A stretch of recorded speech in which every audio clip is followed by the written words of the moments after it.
Welcome to the Design Mind Frogcast. Each episode, we go behind the scenes to meet the people designing what's next in the world of products, services, and experiences, both here at Frog and far, far outside the pond. I'm Elizabeth Wood.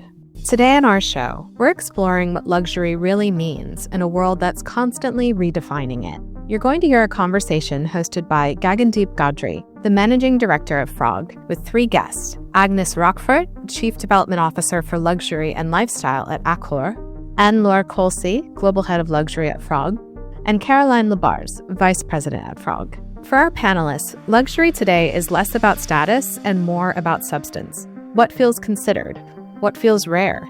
And how brands build trust through experience rather than excess. Frog's new report, The New Lines of Luxury, unpacks these shifts across the sector, with a special focus on hospitality and what Agnès is seeing firsthand at Accor. You can find a link to the full report and more in our show notes. But first, let's jump in. Welcome everyone, and thank you so much for joining. My name is Gagandeep Gadri. I am the Managing Director of Frog, part of Capgemini Invent. At Frog, we work with our clients to do two things. One is reinvent the future. How do you unleash growth through new products, services, and experiences? Second, how do you deliver that growth by creating the best customer experience with a real focus on the customer? And that's what we did last year. Last year, we really went deep into the luxury customer, where we spoke to thousands of high net worth individuals to understand what they buy, why, and what they're looking for. But the world is changing so quickly. Technology, agentic, AI is just making so many changes. We decided to go back to that research and talk to those consumers again, finding out what are they looking for, not only in what they buy, but also what do they expect in 2030. And so today we're going to be sharing with you the latest findings from that research. The key thing that came out was very much around, it's not about technology and emotion. It's how do we deliver even more immersive, better experiences that showcase the emotion, leveraging technology. I'm super pleased to have Anne-Laure join me today. She heads up the luxury platform at Frog. Anne-Laure, tell us a little bit more about the research we did and what everyone can be looking forward to. Thank you for joining. I will begin by the incredible size of our panel. This year, we have been able to be in interaction with more than 5,000 individuals, from high net worth to ultra high net worth individual. The New Lines of Luxury is the brand of our report, but this year we have spotted 5 new lines. The first one is called the Revenge of Retail, and we will deep dive in 1 minute on it. The second one, the Elevation of Luxury. Then a very specific one, a bit fun, because this is a comeback to the original promise of luxury. We call this trend enduring value, the lasting value of luxury product or experiences. The beauty shift, beauty change so quickly. And finally, seeing, a bit deeper in 2030 and beyond, a more prospective trend with lifespan, robotics, and new frontiers. Gagandeep, can you tell us a few words about the Revenge of Retail?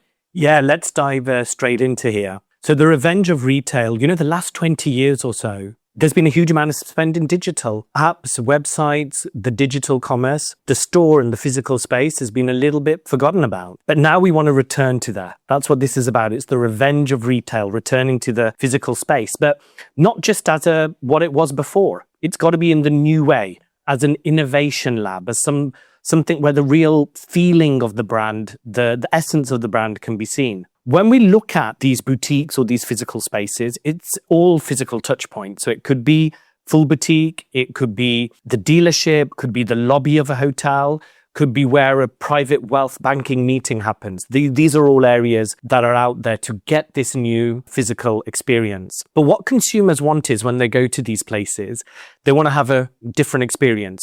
Because what they can do through digital and their apps, they don't want to be able to do when they get into the physical space. They want something different. They want you to stimulate them. They want to have an experience. They want to get closer to the brand. But really importantly, they don't want the same experience from every touch point that they go to. For example, in a 5-star hotel in Paris and then one in London, they expect some similarity. But what they're also looking for is the differences, the local nuances to come into that space as well. Because why else would they want to keep on going to these spaces if they don't get that? When we talk about actually innovation and technology, it's not about having more screens and more digital stuff about. It's about really using it to help bring the emotion across in a seamless way, make the experience better, more interesting for the consumers as well. So how do we leverage physical AI, but in a really seamless way to help the consumer and to help the people working in those boutiques do their job better? So as a brand, how do you activate this? And I think there's three things that we look at. The first one is reimagining the boutique as a stage. This is really important. It's about a performance. It's about a moment to make your mark. How do you do that? How do you get the core of the brand to resonate in this physical space and create a really, really exciting moment? The second is, yes, embed AI, but as a seamless, effortless part of the overall journey and experience. The final part here is, how can we use it as a hub? Bringing people together, not just at the start of a transaction, not at the end of a transaction, maybe when something goes wrong, but ongoing to really create a community and really build loyalty. So I think these are three things that will help those maisons really reconnect into a physical space. Anne-Laure, tell us about the next thing we found out. Yeah, we'll talk about now the elevation of luxury. And you just mentioned, Gagandeep, the fact that someone, traveling from UK to France, for example, can stay in the same hotel in terms of brand, not the same place, and want the same standards, the expectation of experiences, but not exactly the same experience. To be sure that he feels something different, emotionally speaking, in London and in Paris, for example. This is where the elevation of luxury happens, because this is deeply rooted to emotion, expectation of self-enhancement and development. And this trend explains that from only, a transactional relationship between brands and customer, we have now to develop what we call the transformative luxury. Luxury becomes a vehicle for who people aspire to become. Tell me what you spend and I will tell you who you are. It's really close to the identity of people. For example, 36% of our panel want a real cultural or spiritual dimension in their luxury consumption. And 81%, this is a huge number, are seeking freedom in their luxury consumption. A few years ago, talking with metaphysical words about luxury, we heard a lot, luxury is time, ultimate luxury is space, it's love. Now it's really freedom, self-development. So there is really a huge trend within this elevation of luxury. If we go further, an elevated luxury means also that as a customer, you want to have the opportunity to be in relation with luxury anytime, anywhere, and anyway. For example, 79% of our panel is asking for on-demand luxury that they can access anywhere and everywhere. This is quite new. Remember, a lot of maisons make some kind sometimes of pushback about having a 24/7 expectation and relation with their client, but the client are asking for it. Not in replacement to their personal advisor, but in addition to. Another key figure is that 55% of the panel is expecting for hyper-personalized conciergerie. And not only in hospitality, really for every brand, for a wealth management company to an automotive retailer,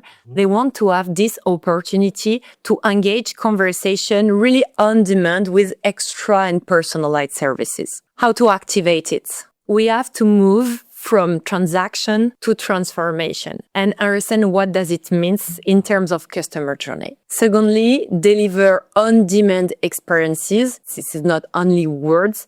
It means that for sure you have to prepare really consistent technological assets and background to be sure that you can operate it properly. And finally, you have to open up to self-development spaces, new frontier, and real business development to offer new possibility to your clients. We'll talk now about the enduring value, and this come back to the original premise of luxury. Yeah, really important this one is, how do you connect back to the heritage of the brand, right? The real craft, the trust, the timelessness of that brand that you have. You know, some clients have been questioning, prices have been going up for luxury brands. And the real answer here is for brands to connect back to the real purpose, that real heritage of the brand. The first thing that we really see here is that, you know, it's an investment. 77% of our consumers we spoke to said luxury is an investment. And that's a really, really big number. And they have a massive expectation that it's actually going to retain or grow in value. That's their perception of what they think they're getting into. It's not a niche collector mindset. You can see it's across all geographies. India and Japan had the highest expectation, while China had the lowest one in this area. The wealthier the respondent, the higher the expectation they had. So this is really important about the ongoing value of that product. Now, we see a massive opportunity, actually. This opportunity is in the ongoing relationship you can have, the ongoing sales care, the ongoing connection you can make with the brand. So how can you extend the life of the product? Maybe there's some more aftercare services, there's more some add-on products, there's about the digital traceability of it, get more information, a digital footprint of the product. This is super important and valuable when you're going to hand the product over as well, and the product continues its life, that you've got this traceability, you've got access to all of this other information. So how do you activate this enduring value? So make care at the core of the product strategy here. I think this is super important. Not just the product itself, but the extra things around it that we can put to give that consumer a longer, better experience. The second bit is really building that trust through transparency. So how, through maybe a digital footprint, more digital information, digital asset, you can give more information, traceability around the project. When sustainability is a growing topic, you know, that's going to become more and more important for clients to see. But the final one is really key here, is embrace circularity. What we're seeing is so many different marketplaces coming up where people are reselling their luxury product. But if in that second purchase and the third purchase, it's the enduring value that is really important, as a brand, you need to own that. You should own and embrace circularity so that when these products get resold, the value of those products, the story of that product, that belongs to you. I was actually recently in Italy, in Bologna, and I went to the Pagani garage. And there, when you buy a car, they can't resell it. You have to resell it back to Pagani so they can own that story, own the value of the product. And I think that is super important for them in the value of their brand in order to go forward, and maybe something to learn on. Anne-Laure, why don't you tell us about the fourth line? The fourth line is the beauty shift. It makes me feel, listening to you, that now the luxury consumer is really mature, you know, worldwide. New expectations are also driven by the fact that this is not a new kind of consumption, especially for the high net worth and the ultra high net worth individuals. And it's true also regarding beauty, that is probably the segment that is still growing, but shifting the most. The fun fact, before deep diving into this beauty shift, is that we had a lot of quotes, you know, a lot of verbatim from the individuals in our panel. And regarding beauty, we obtained a lot of quotes from men. So first of all, beauty is not a woman topic. No. Not at all. No. Secondly, the shift, if I have to summarize it, is we came from a world of eternal youth as the ultimate beauty to timeless wellness, lasting vitality. And this is the new beauty, from Gen Z to boomers. If we go further, we ask a simple question. What's your definition of beauty? Just score it, you know. And we have seen that. This is really an holistic vision of beauty. The first definition for our panel is body-mind alignment. Then this is longevity. Then self-expression, even before aesthetic standards, the eternal youth, you know, previous aspect. Then health is part of beauty, natural authenticity, and finally, performance and optimization, and we will come back on this one. It could seem a little bit low, but it means a lot in terms of signals. So once again, an holistic vision of beauty. Then if we deep dive a little bit, we'll see that innovation, science-led, scientific proof is now a key point in beauty. For sure, sustainability is absolutely key, and it's something that customers are still waiting for when they buy luxury product or experiences for beauty. But it's something that is, you know, now for sure secure in their mind. They want something new. They want a science-led innovation proof, because beauty now is almost, you know, in competition with medical treatments or other option that could really improve your physical appearance. 59% of our panel is asking for this bio-optimization and proof of performance. So it is a strong signal. If we go further, how can the maison craft the future within this new era with this new beauty shift? First of all, as I said, we have to redefine beauty as an holistic essence, not focus anymore or anti-aging, a thing like that, but to really speak to your client, to your customer about what is beauty for them. Then make beauty science-led. In your storytelling, you have to explain what you do and how your experiences, services, or product are making some effects or benefits on your customer. And finally, honor authenticity, identity, self-development, if we come back on the elevation of luxury, over enhancement. For our last part, I think that we will travel in the future. Yeah, remember I said at the beginning, we were going to have a look at what does 2030 look like? And for this one, what we're going to do is actually try and expand our minds. Think of it in a different way, explore what the future could be for your brand or for your product. And there's 3 different ways we're going to look at this. The first one is exploring new territories. So with this one, I'm going to give an example of hospitality and travel, okay? People are looking for more extreme things to do. Maybe it's deep sea travel or going to polar expeditions, climbing the Himalayas, but actually very soon it's going to be space tourism as well. Now, what is super interesting is it's not just about that experience, but building on what you just spoke about, Anne-Laure. How does that experience make me a better person? How does it improve my health? Maybe it improves my feelings about myself, the way I'm thinking. It's got to be connected to improving yourself as well. The second area is, again, building on the trend that you spoke about. How can you connect your brand or your product to a better life? Better life for me, and whatever that means, if it's more physical resilience, more personalized wellness plans in what I'm being able to do. Really connecting it to that beauty shift, to connect the product to a better person and a better life that I can have. And the third area is much more around, connecting it to robotics. And what we're seeing is affluent clients are really warming to robotics, but it's really about how humans and robots work better together. We're seeing in some geographies like Japan and China, there's a stronger confidence to be able to do that rather than in Western markets. But the real key here is these new frontiers or new uses feel really human, feel really personal, feel very close to the brand and not something futuristic. I think this is really, really important. So how do you activate this into the world? The first is really to think about how you can extend those territories of your brand. What does that mean logical for you? How do you explore it? Maybe some partnerships with some frontier tech organizations. Immersive storytelling could be something else you look at. How do you invest in extending the lifespan of your product and in a real way to personal well-being as well? Really connecting the fourth and this topic together, I think, is super important. And finally, approach robotics carefully, but with cultural reference as well. Different geographies will appeal it in different way. But how do you make it something seamless and something very human as well? Now, when I look across all of these 5 trends that we've spoken about, there's something that's really interesting that's connecting all of these together. And it's the way the consumer is being very fluid.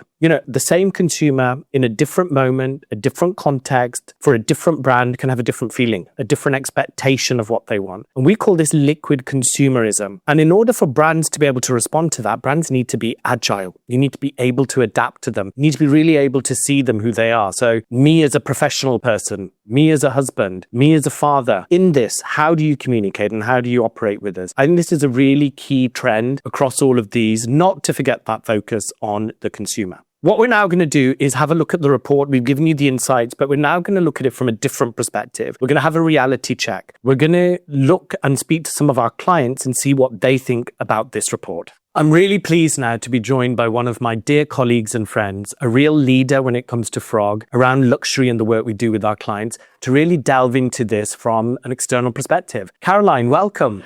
Merci beaucoup. Hello, Gagandeep. I'm very pleased to be with you today. And I'm very delighted to welcome to Agnès Roquefort from Accor Group, who will bring her perspective on these luxury key trends we have shared with everyone and help us understand how Accor will play with these trends. So, Agnès, maybe my first question is, could you please briefly introduce your role and your position and your scope within Accor?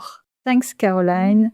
Thanks, Anne-Laure and Gagandeep, for having me today to translate these new lines of luxury to the tourism and hospitality sector. Thanks very much. So I'm Agnès Roquefort, Global Chief Development Officer for the luxury and lifestyle brands of Accor. And with my global team really located across the globe, we are in charge of signing and opening one hotel per week for the luxury and lifestyle brands, namely Fairmont, Sofitel, Raffles, Delano, Mama Shelter, all these brands with a big component on experience. Great. Maybe to start with one of the trends we were sharing with Anne-Laure, the one called elevation of luxury. We see a strong shift from construction to self-development in luxury. Is transformation visible in hospitality at Accor, or are you moving from offering a stay to enabling a transformative and meaningful experience to your guests? It's a major trend for us, and it has been a major trend probably for 10 years now. And indeed, our guests are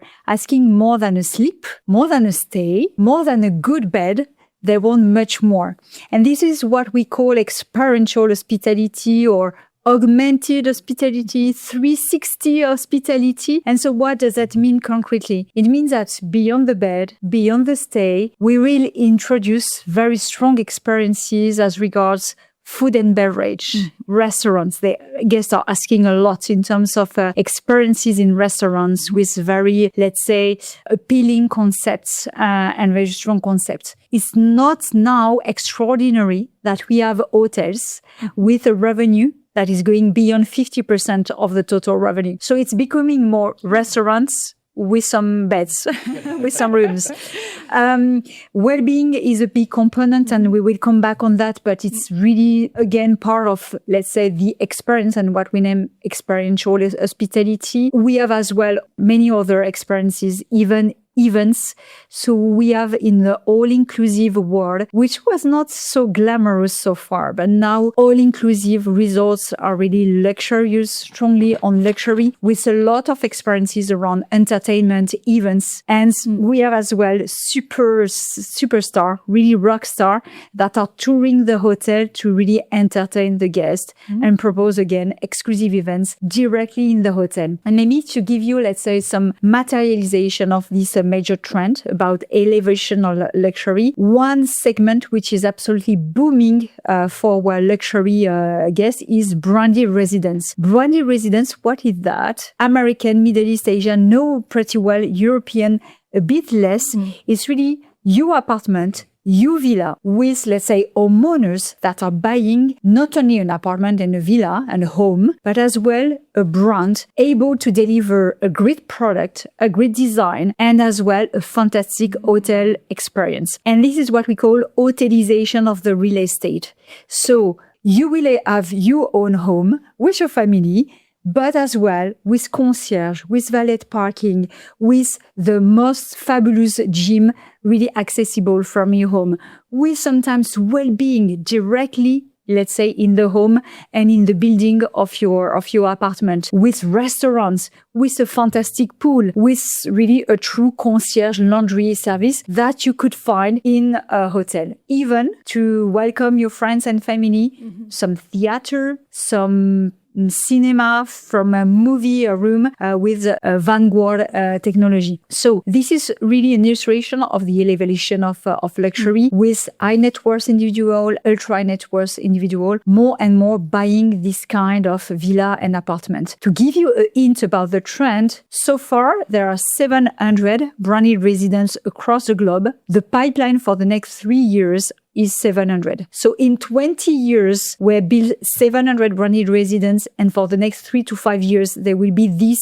add-on on the market with, again, so it's our luxury, fast. Luxury guests that are looking for, let's say, mixing their daily lifestyle, their home, with, let's say, a very high level of service. Giving you as well some perspective about the brands in hospitality that are going to this elevation of luxury. It is hot news at Accor with the launch of Orient Express selling yachts. And Orient Express at Accor is defined more than a hotel brand, like a travel brand. And what do we mean by that is that we have a few hotels in Roma, in Venice for the first one. We have some trains on the railway in Italy. And as well, we have a major sailing yacht that I just started in Cannes in the Mediterranean area, which is crazy in terms of number in space and luxury elevation. And as well, Orient Express was recently in a museum, in the Musée des Arts Décoratifs in Paris, with the exhibition around the Art Deco. Mm-hmm. And why I'm mentioning this brand, it's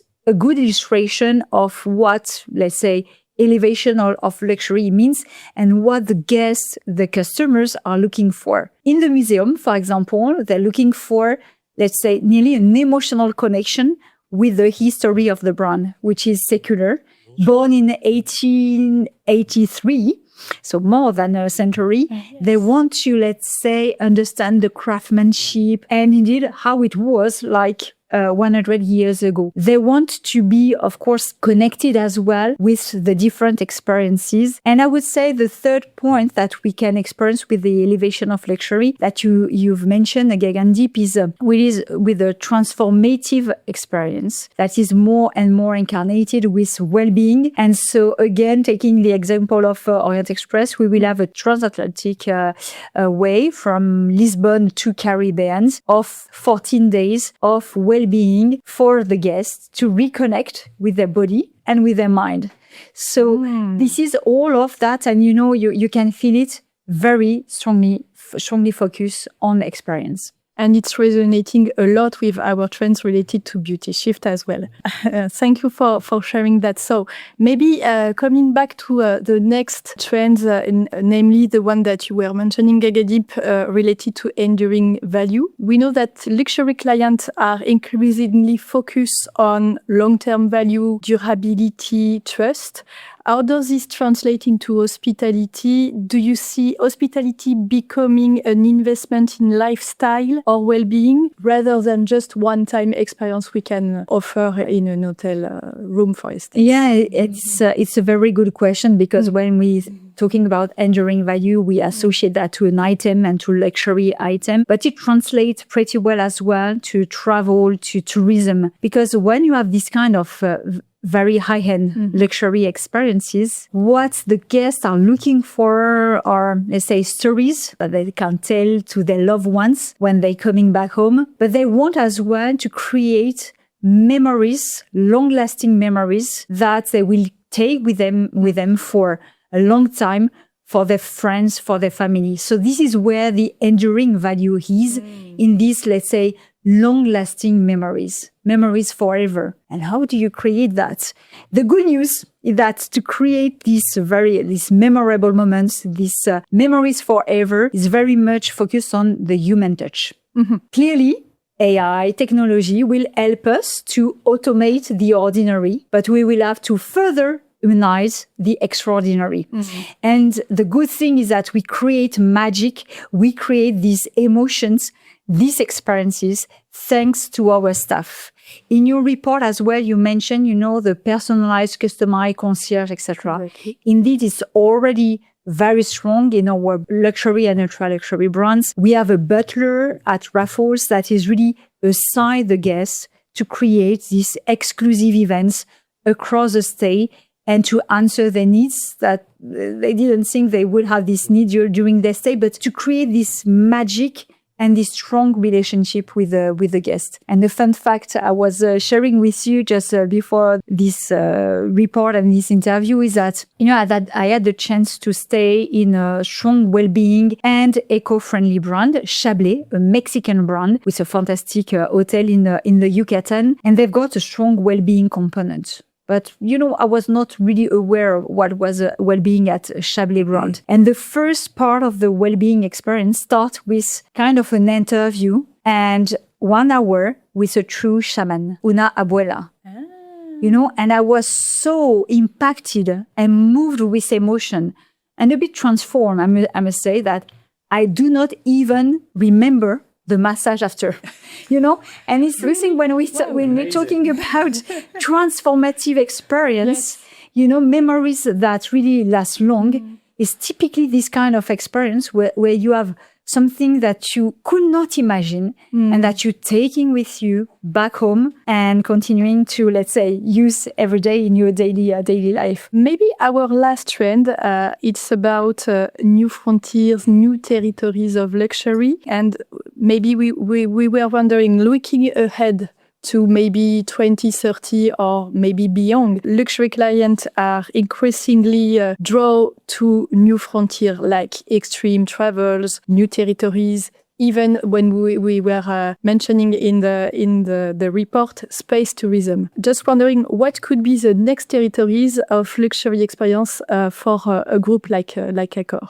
So there are many, but I would like to share not something that will happen in 20 years, but probably in 2 or 3 years, hopefully, is around the space and so around the new frontiers. And so you will be happy to know, Caroline, that we're working on a very concrete project in Cap Canaveral with some people that would like to invest in the space, let's say, training. So the idea of that is to have a hotel with a space training area that allow, of course, astronauts, as well ultra-net-worth individual to train and to be ready to go to the space, but as well amateurs, as yourself and myself, maybe, that want to have, let's say, a bit of flavor of what would be, let's say, a training for an astronaut, like Thomas Pesquet. So, experiencing the dream that you can already experience, for example, in the sports with the tennis academy, like the Rafael Nadal or Mouratoglou. But just imagine that in Cap Canaveral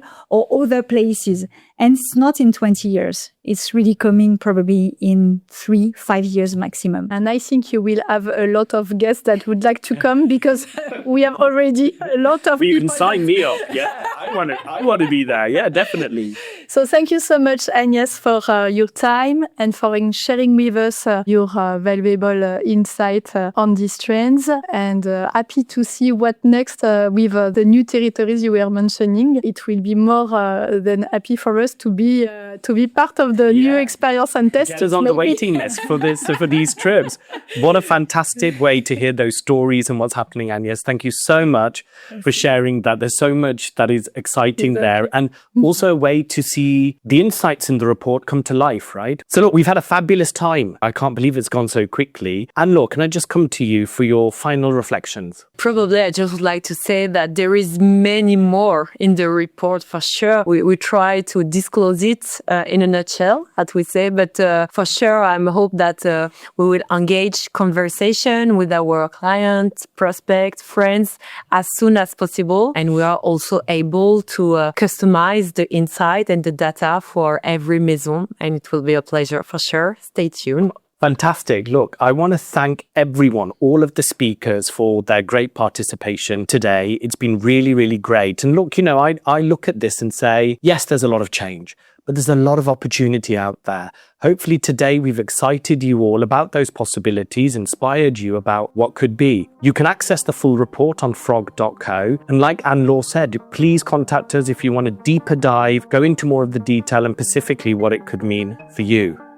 That's our show. The Design Mind Frogcast was brought to you by Frog, a leading global creative consultancy that is part of Capgemini Invent. We really want to thank our guests, Agnès Roquefort, Chief Development Officer, Luxury and Lifestyle at Accor, Anne-Laure Colcy, Global Head of Luxury at Frog, Caroline Labarre, Vice President at Frog, and Gagandeep Gadri, Managing Director at Frog. Find a link to the full webinar of this conversation, complete with even more experts and even more insights from the report. Visit frog.co/contact to request report deep dives and a synthetic client demo from Anne-Laure and our Frog Luxury team.